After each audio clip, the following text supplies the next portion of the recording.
मैंने एक वाक्य में तीनों की व्याख्या कर दी आपको। आप जो भी कर्म करें वो ज्ञान पूर्वक करें, भक्ति भाव से करें, तो अपने आप ही आपकी में तो समस्या होगी नहीं। लेकिन हमें इसमें जो कर्म की परिभाषा में जो आता है, तो आखिर कर्म करें तो कैसे करें, उदाहरण दे के समझाते हैं तरह तरह से। तो आज की जो बुद्धि है हमारी, ये बुद्धि जो दुख में दुख नहीं दिखाती, ये जो बुद्धि हमें मिली हुई है ये तर्क वितरक कर सकती है।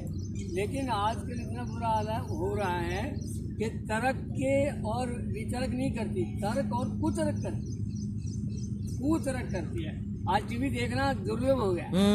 वो अच्छी अच्छी बहसें आती थी और दो विद्वान बैठकर अपना अपना पक्ष रखें और दोनों तर्क और वितरक करें तो समझ में आता है। लेकिन दोनों कुतर्क करें, एक बात कह दी उसके उत्तर में दूसरा कुछ बोल रहा है, तीसरा कुछ बोल रहा है, चौथा कुछ बोल रहा है, दिमाग खराब हो जाता है। भाई बंद करो इसको, ये कुछ समझ में नहीं आ रहा क्या बोल रहे, कुतर्क हो रहा है।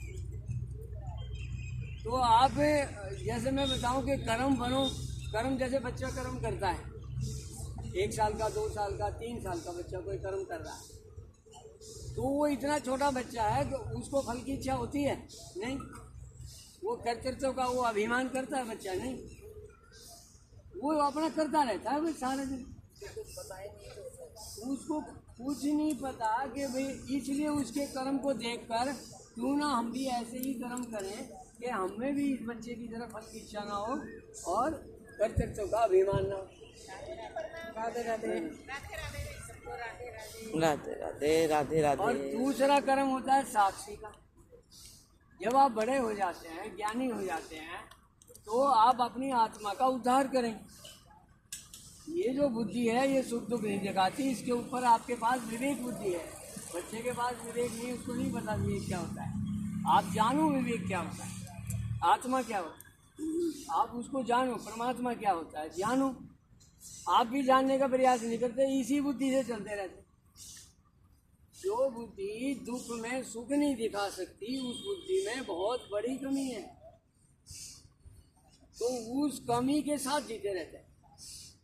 इसलिए आपके कर्मों में ना साक्षी भाव आता है और ना आप इसको लीला रूप में कर पाते। 2 ही प्रकार से कर्म होते हैं। अगर आत्मा के रूप में आप कर्म करेंगे तो साक्षी बन जाएंगे, और अगर बच्चे की तरह कर्म करेंगे तो लीला स्वरूप कर्म होंगे। लीला स्वरूप कर्मों में फल की इच्छा, कर्तृत्व का अभिमान नहीं होता। आप कर्म करते चले जाएंगे, जो आपके सामने, बच्चे के सामने जो कर्म है वो करता चलेगा। उसको नहीं पता ये चीज़ उठा कर फेंक दी टूट जाएगी, उसने इधर से इधर फेंक दी, उधर से उठा कर उधर फेंक दी, उधर भाग के गिर गया, उधर जो है वो करता ही रहता है, उसको नहीं पता।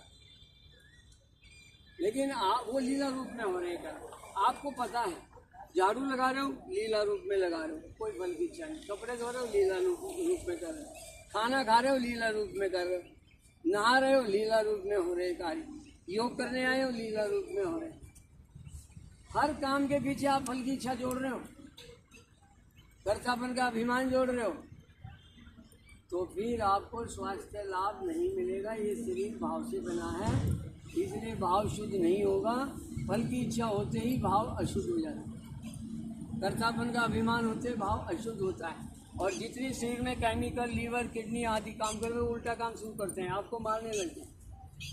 आपको पता नहीं आपने गलती कहाँ करी। आपने तो सारा खाना अच्छा खाया, व्यायाम अच्छा किया, सब कुछ तो अच्छा कर रहे हैं, किसी का पूरा नहीं सोच रहे, लेकिन भाव क्या है, फल की इच्छा है, कर्तापन का अभिमान है, सारा शरीर आपके विरुद्ध हो जाए, आपको कुछ ही नहीं पता लगा। फिर आप कहोगे अखबार में खबर आई, अरे इतना योग करता था फिर भी एक नाचते नाचते मर गया, और इतना फिट बॉडी था फिर भी नाचते नाचते मर गया।